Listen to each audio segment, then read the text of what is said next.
अस्सलाम वालेकुम dear students, welcome to Punjab technical and science academy. Applied mathematics math 212 and math 233 का math जो हमने स्टार्ट किया हुआ है, ये डिप्लोमा का मैथ है और हमारा जो है चैप्टर नंबर 2 डेरिवेटिव जो है दोनों बुक्स का एक ही जो है चैप्टर है, ठीक है। और इनमें एक बुक जो है वो सिविल मैकेनिकल के लिए यूज़ होती है और दूसरी इलेक्ट्रिकल के लिए यूज़ होती है। हमारी स्टूडेंट्स एक्सरसाइज चल रही है, एक्सरसाइज नंबर 2.3, जिसके हमने क्वेश्चन नंबर 2 के फर्स्ट 2 पार्ट कर लिए थे। अब हम स्टार्ट करेंगे क्वेश्चन नंबर 2 का पार्ट नंबर 3। तो हमारे पास क्वेश्चन दिया गया है x की 5 प्लस y की 5 is equal to 5 a square x square and y square. Students इसमें हमने फाइंड करना है dy divide by dx। First of all हमें इसका डेरिवेटिव लेना है। So differentiation with respect to independent variable इसमें स्टूडेंट्स होता है हमारे पास कि अगर हमने dy divide by dx find करना है तो x होता है, ठीक है। तो differentiation with respect to x on both side. अब हम इसके दोनों तरफ डेरिवेटिव अप्लाई कर देंगे। D over d x into x की 5 प्लस वाई की 5, ठीक है, एक तरफ अप्लाई हो गया, is equal to d over d x into 5 a square x square and y square, ठीक है स्टूडेंट्स। अब यहाँ पर हमने इस पर अलग अलग डेरिवेटिव अप्लाई करना है। तो यहाँ पे आ जाएगा d over d x into x की 5, ठीक है, एक्स की 5 plus d over d x, ठीक है, d divide by d x आ जाएगा वाई की 5, ठीक हो गया। अब यहाँ पर आपको मैंने बताया था कि डेरिवेटिव में अगर कोई भी अगर वेरिएबल्स हैं उनके साथ कांस्टेंट हो तो हम डेरिवेटिव के शुरू में ले आते हैं। तो स्टूडेंट 5 एंड a स्क्वायर ये दोनों ही कांस्टेंट हैं। तो यहाँ पर हमारा कांस्टेंट जो है वो डेरिवेटिव के शुरू में आ जाएगा, ठीक है, कुछ इस तरह से कि 5a स्क्वायर फिर आ जाएगा d over d x into x square multiply by y square, ठीक हो गया। अब हमने इसके ऊपर पावर रूल अप्लाई करना है और इनके ऊपर प्रोडक्ट। तो सबसे पहले पावर शुरू में, फिर इसकी पावर हम 1 कम करके लिख देंगे, फिर हमने डेरिवेटिव लेना है इसकी बेस x का, ठीक है, प्लस इसी तरह फिर उसी तरह से या जैसे आपने x को सोल्व किया है y को भी करना है। तो पावर शुरू में इसकी पावर में से आपने 1 कम कर लेना है और डेरिवेटिव ले लेना है आपने इसकी बेस y का, ठीक हो गया। अब इसके साथ ही 5a स्क्वायर तो एज इट इज़ आ जाएगा। यहाँ पर आपने प्रोडक्ट रूल लगाना है, इसमें होता है कि फर्स्ट एज इट इज़, ठीक है, डेरिवेटिव ऑफ सेकेंड, ठीक हो गया। इधर आप चाहें तो छोटी सी ब्रैकेट भी लगा दें, plus second value as it is derivative of the first value x square, ठीक है। ये प्रोडक्ट रूल अप्लाई हो गया। अब यहाँ पर आ जाएगा हमारे पास 5x की वैल्यू कितनी हो जाएगी 5 - 1 4 और x का derivative with respect to x क्या होता है 1, प्लस फिर आ जाएगा हमारे पास 5y की पावर कितनी हो जाएगी बिल्कुल x की तरह 4 और यहाँ क्या बनेगा, ये कटिंग तो नहीं होती है 1 नहीं बनेगा बल्कि क्या बनेगा dy डिवाइड बाय dx, ठीक हो गया। अब यहाँ फिर से इज इक्वल टू आ गया 5a स्क्वायर। अब यहाँ पर देखें x square as it is, इस पर भी हमारा क्या लगेगा यहाँ पर पावर रूल। तो देखें पावर शुरू में, ठीक है, पावर में से 1 कम हो जाएगा, ठीक है, ये 2 है, पावर शुरू में पावर में से 1 कम, फिर हमने डेरिवेटिव किसका लेना है इसकी बेस y का, ठीक हो गया। उसी तरह यहाँ पर आपने सिर्फ इतने हिस्से का डेरिवेटिव लिया है तो ये करली ब्रैकेट्स उसके लिए लगाई गई थी, यहाँ पर क्लोज हो गई, फिर प्लस आएगा, फिर y square as it is, ठीक है, फिर से करली ब्रैकेट लगाएंगे इसका डेरिवेटिव सोल्व करने के लिए।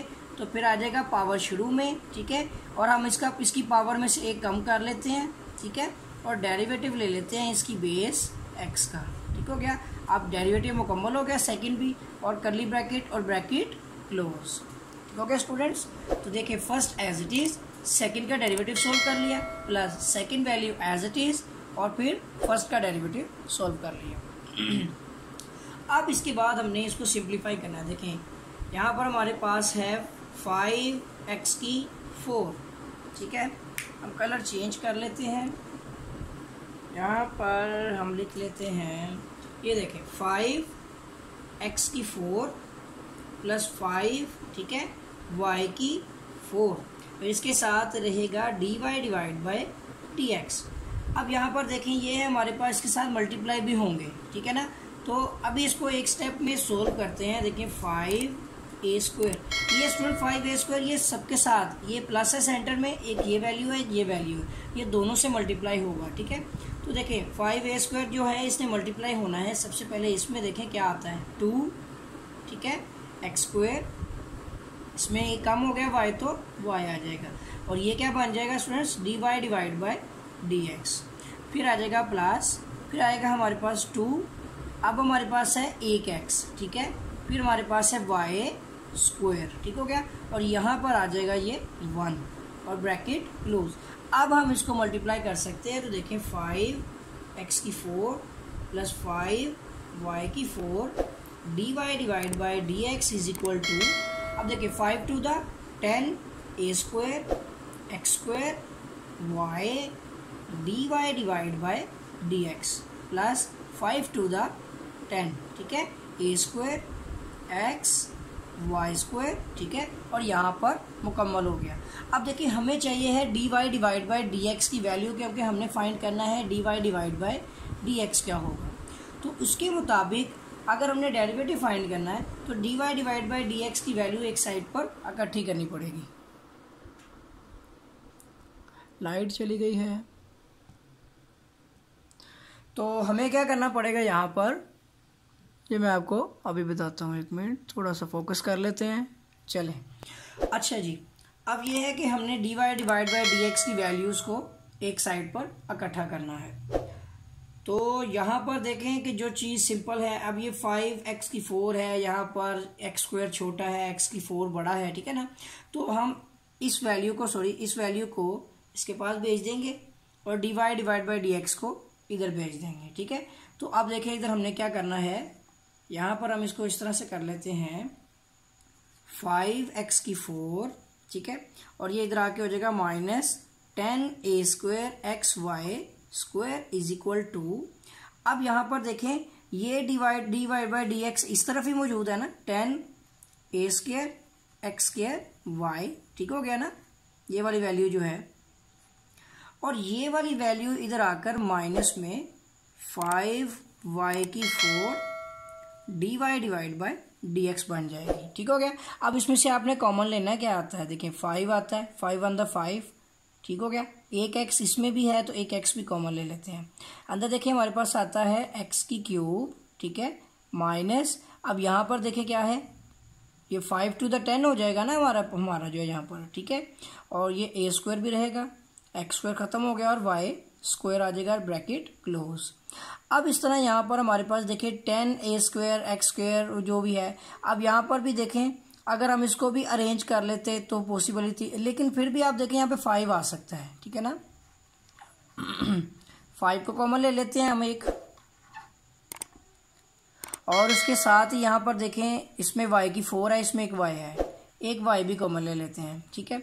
अब अंदर हमारे पास आ जाएगा 5 × 10 a² x², ठीक है, y तो हमारा ऑलरेडी बाहर आ चुका है, और -5 × 5 हो गया, तो y की एक वैल्यू तो बाहर आ चुकी है, तो y³ हो गया, ठीक हो गया, और इसके साथ यहाँ पर dy/dx भी आ गया। हमें तो ये वैल्यू चाहिए है, ये सारी वैल्यू यहाँ पर मल्टीप्लाई हो रही है, इधर आके डिवाइड होगी।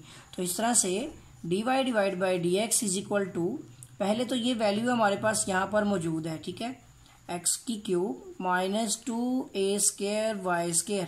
हमें ये x भी निकालने की जरूरत नहीं थी, हमें सिर्फ 5 को निकाल के कटिंग करनी थी। बहरहाल इसको देख लेते हैं, देखिए 5y, ठीक है, और यहाँ पर है 2a² x², ठीक है, -y की क्यूब, ठीक हो गया। अब देखिए यहाँ पर 5 से कैंसिल हो गया।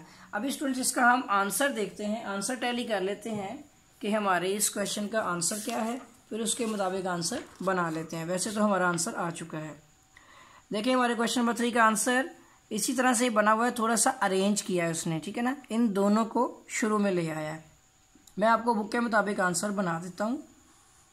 ये देखें, फर्स्ट ऑफ ऑल आ जाएगा dy divide by d x is equal to, यहाँ पर हमारे पास ये x वैसे ही रहेगा x। अब देखें इन वैल्यूज को हम अंदर ही चेंज कर रहे हैं, -2a² y², ठीक है, और प्लस x की क्यूब, ये ऐसे है ना, ये पॉजिटिव है ये नेगेटिव है, और डिवाइड बाय, ये नीचे भी देख लें हमारे पास क्या चीज़ मौजूद है, ये नीचे हमारे पास है y इंटू, अब देखें इसको पहले ले आते हैं -y³, ठीक है, और ये पॉजिटिव में हमारे पास प्लस 2a² x², ठीक है। अब स्टूडेंट्स इसमें से हम माइनस को कॉमन ले लेते हैं, तो dy divide by d x is equal to, जब माइनस कॉमन आ जाएगा तो -x हो जाएगा, अंदर हमारे पास 2a² y² माइनस x³ हो जाएगा, ठीक है, और नीचे हमारे पास जो वैल्यू है वो भी -y हो गई। जो नेगेटिव साइन होते हैं अंदर वो चेंज होके पॉजिटिव हो जाते हैं और पॉजिटिव वाले नेगेटिव, ठीक है। तो 2a² x² ये हमारा आ गया, देखें माइनस माइनस से कैंसिल हो गया। अब देखिए यहाँ बुक के मुताबिक बिल्कुल एग्जैक्ट हमारा आंसर आ गया है, ठीक है, कि x into 2a² y² minus x की cube divide by y into y³ minus 2a² x², ठीक हो गया। ये स्टूडेंट्स हमारा क्वेश्चन का आंसर है। और अगर आपने मेरा चैनल सब्सक्राइब नहीं किया है तो चैनल को सब्सक्राइब कर लें और बेल आइकन पर क्लिक कर लें, ताकि आपको न्यू अपडेट्स और न्यू क्वेश्चंस जो हैं वो बआसानी मिलते रहें। तो मिलेंगे एक नए लेक्चर के साथ, तब तक के लिए अल्लाह हाफिज़।